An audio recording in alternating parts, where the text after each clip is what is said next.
আপনাদেরকে স্বাগতম আমার এই মধুর আলাপন চ্যানেলে। আমাদের এই চ্যানেলটি খোলা হয়েছিল মুখ্য একটি উদ্দেশ্য নিয়ে, যেটা হলো ভাগবতীয় পাঠ, বিভিন্ন রকম গ্রন্থের আলোচনা, বিভিন্ন রকম শাস্ত্রের আলোচনা, মূলত হিন্দু সনাতন ধর্মের খুঁটিনাটি বিষয়গুলো নিয়ে আলোচনা করা ছিল এই চ্যানেলটির কাজ। সেই উদ্দেশ্য নিয়েই এই চ্যানেলটি খোলা হয়েছিল। আমি আজকে একটু আলোচনা করব ভাগবত নিয়ে। এই ভাগবত পৃথিবীতে কিভাবে এলো, ধরাধামে কিভাবে এলো, সেই নিয়ে একটু আলোচনা করব। ভগবান শ্রীকৃষ্ণ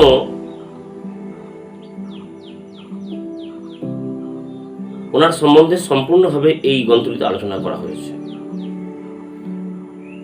ভাগবত একটা এমনই গ্রন্থ যে গ্রন্থটি আমাদের সব রকম প্রশ্নের উত্তর আমরা এখানে পেয়ে যাই। একটা শ্লোকে বলা হয়েছে, নিম্ন গানাম যথা গঙ্গা দেবতানাং অচ্যুতং তথা বৈষ্ণবানাং যথা শম্ভু পুরাণানাম ইদং তথা। অর্থাৎ নিম্নগামী যত নদী আছে তার মধ্যে সর্বশ্রেষ্ঠ হলো গঙ্গা। আর কি বলছে, দেবতানাং অচ্যুতং তথা, অর্থাৎ যত যত দেবতা রয়েছে তার মধ্যে সর্বশ্রেষ্ঠ হলো ভগবান শ্রীকৃষ্ণ। বৈষ্ণবানাং যথা শম্ভু, অর্থাৎ বৈষ্ণবদের মধ্যে সর্বশ্রেষ্ঠ হলো শিব শম্ভু। আর পুরাণানাম ইদং তথা, এই যে আমরা অষ্টাদশ পুরাণ পড়ি, 18খানা পুরাণ আমাদের মধ্যে আছে, সেই 18খানা পুরাণের মধ্যে সর্বশ্রেষ্ঠ হলো এই শ্রীমদ্ ভাগবত। ভাগবত কিভাবে এলো সেটা একটু বলি। উদ্ধব বুঝলেন, অর্থাৎ ভগবান শ্রীকৃষ্ণ যাকে কাকা বলতেন, সেই উদ্ধব বুঝলেন ভগবান আর বেশিক্ষণ এই ধরাধামে থাকবে না। উদ্ধব চিন্তায় পড়ে গেলেন যে ভগবান এই ধরাধাম থেকে বিদায় নিলে, ভগবান এই ধরাধাম থেকে স্বধাম গমন করলে, এই আপমর ভগবানের সমস্ত ভক্ত আমরা কি নিয়ে থাকব? তখন তিনি ভগবানকে প্রশ্ন করলেন, হে করুণাময়, আপনার বিহনে জগৎবাসী কি নিয়ে থাকবে? তখন ভগবান উদ্ধবকে বললেন, পৃথিবীবাসী আমাকে 3 রূপে পাবেন। কি কি রূপ? চিন্ময় রূপ, মৃন্ময় রূপ আর বাক্যময় রূপ। চিন্ময় রূপটা কি? চিন্ময় রূপে আমি সর্বত্র বিরাজিত, আমি এর মধ্যে আছি, আপনার মধ্যে আছি, সমস্ত ক্ষেত্রে আমার বিচলিত। তাহলে ভগবানকে আমরা পাচ্ছি কোন রূপে? না চিন্ময় রূপে। চিন্ময় বললাম কি না, চিন্ময় রূপে ভগবান সর্বত্র বিরাজিত, মানে সবাইকার মধ্যে ভগবান আছে, সমস্ত স্থানে ভগবান আছে, কিন্তু তার স্পর্শানুভূতি আমরা পাই না। অর্থাৎ চিন্ময় রূপে ভগবান সর্বত্র বিরাজিত, বইয়ের মধ্যে আছে, মানুষের মধ্যে আছে। এই যে আমি কথা বলছি, এই সময় হয়তো এখানে ঘুরে বেড়াচ্ছে, এটা হতে পারে। তাহলে চিন্ময় রূপে ভগবান সর্বত্র বিরাজিত। আর মৃন্ময় রূপ হলো সেই রূপ যে রূপে আমরা ভগবানের অঙ্গরাগ করতে পারি, ভগবানকে আমার মনের মতো করে সাজাতে পারি। চোখটা আঁকলাম, তিলকটা এঁকে দিলাম, এটা হলো মৃন্ময় রূপ। আর বাক্যময় রূপ হলো কি, যেটা বললাম যে এই ভাগবতের মধ্যে তিনি বাক্যময় রূপে আছেন। বাক্য মানে কথা, ময় মানে সেই কথাময় রূপে তিনি আছেন। তার সমস্ত তেজ, তার সমস্ত ঐশ্বর্যকে তিনি ওই বাক্যময় রূপের মধ্যে ঢেলে দিলেন। এরপরে দেখা যাক এই ভাগবতের মধ্যে, এই ভাগবত ভগবান, আমরা তাহলে ভাগবত এবং ভগবানের মধ্যে কোনো পার্থক্য পাচ্ছি না। ভাগবতের মধ্যেই ভগবান আছেন। এই ভাগবতের মধ্যে কি কি রয়েছে বললাম, 335খানা অধ্যায় রয়েছে, 18,000 শ্লোক রয়েছে এবং 12টি স্কন্ধ রয়েছে। এই যে 12টি স্কন্ধ, অর্থাৎ এই দ্বাদশ স্কন্ধকে ভগবানের দ্বাদশ অঙ্গ বলে ধরা হয়। ভগবানের দ্বাদশ অঙ্গ বলে ধরা হয়। প্রথম এবং দ্বিতীয় স্কন্ধকে ভগবানের দুটি শ্রীচরণ বলে ধরা হয়। তৃতীয় এবং চতুর্থ এই দুটি স্কন্ধকে ভগবানের জানু বলে ধরা হয়। পঞ্চমকে ভগবানের ধরা হয় নাভিদেশ, নাভিদেশটাকে ধরা হয় পঞ্চম। ষষ্ঠ হলো হৃদয়, সপ্তম এবং অষ্টম হলো ভগবানের দুটি হাত। আর নবম হলো কণ্ঠ, দশম হলো মুখমণ্ডল, একাদশ হলো ললাট, আর দ্বাদশ হলো মস্তক।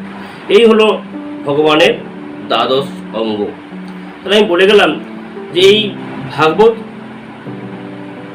ভাগবত ভগবানের দ্বাদশ অঙ্গ বা দ্বাদশ স্কন্ধ, এই দ্বাদশ স্কন্ধকে কোন কোন দ্বাদশ অঙ্গ বলা হয়েছে সেগুলো আমি বললাম। এই ভাগবতের মধ্যে কি রয়েছে জানেন? এত অপূর্ব, মানে হৃদয় মধুর, শ্রুতি মধুর, বলে বোঝানো যাবে না। এই ভাগবতের জন্ম কিভাবে হলো?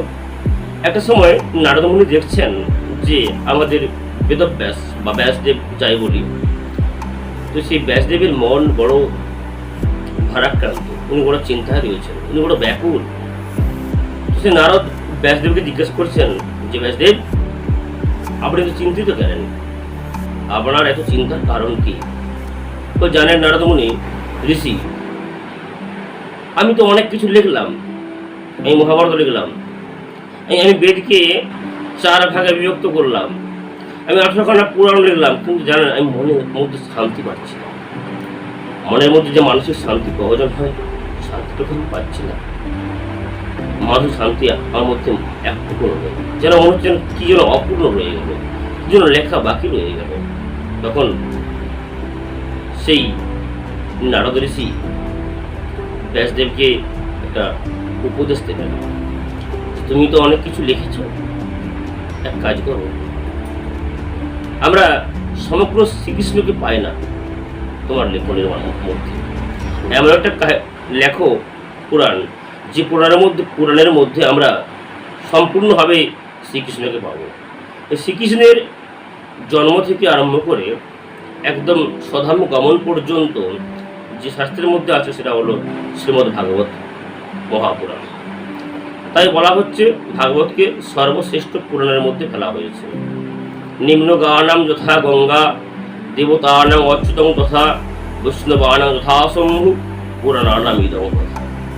এই ভাগবত শ্রবণ করলে কি লাভ হয় না? ভাগবত শ্রবণ করলে ত্রিবেণীর সঙ্গম, অর্থাৎ ত্রিবেণীতে স্নান করলে যে লাভ হয়, ত্রিবেণীর মধ্যে আমরা স্নান করলে যে লাভ পাই, যে সুখানুভূতি হয়, সে সুখানুভূতি হয় এই ভাগবতের মধ্যে।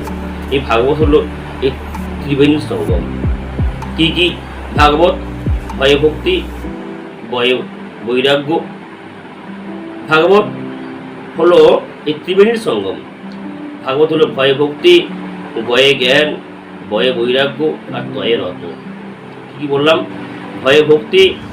তাহলে ভাগবত হলো ভক্তি, জ্ঞান এবং বৈরাগ্যের এই মিলিত 3 রূপ, অর্থাৎ ভক্তি, জ্ঞান, বৈরাগ্য রত হয়ে রয়েছে যার মধ্যে সে হলো ভাগবত। এই ভাগবত পাঠ করলে কি হয় আমি আগেই বলে গেলাম। ভাগবত পাঠ করলে ত্রিবেণীর স্নান করার সমফল লাভ করা যায়। ভাগবত হলো কি না, ভগবানের 3টি আমরা স্বরূপকে পাই। সচ্চিৎ আনন্দ, অর্থাৎ সচ্চিদানন্দ। সৎ মানে হলো সত্য। এই বিশ্ব সংসারের মধ্যে সবচেয়ে পরম সত্য হলো কে না? পরম সত্য হলো আমার ভগবান শ্রীকৃষ্ণ। চিৎ, চিৎ প্রকাশ। একটু ভালো করে ভাবুন, এই সূর্যকে যে প্রকাশ করেছে, সূর্য কত বড়? অনেক বড়। আর সেই সূর্যকে যিনি প্রকাশ করেছেন তিনি কত বড়? আর আনন্দ, প্রকৃত আনন্দ আমরা একমাত্র ভগবান শ্রীকৃষ্ণের মধ্যে পেয়ে থাকি, আর কোনো কিছুর মধ্যে সে আনন্দ পায় না। আর যে সমস্ত আনন্দ পায় সব হলো ক্ষণভঙ্গ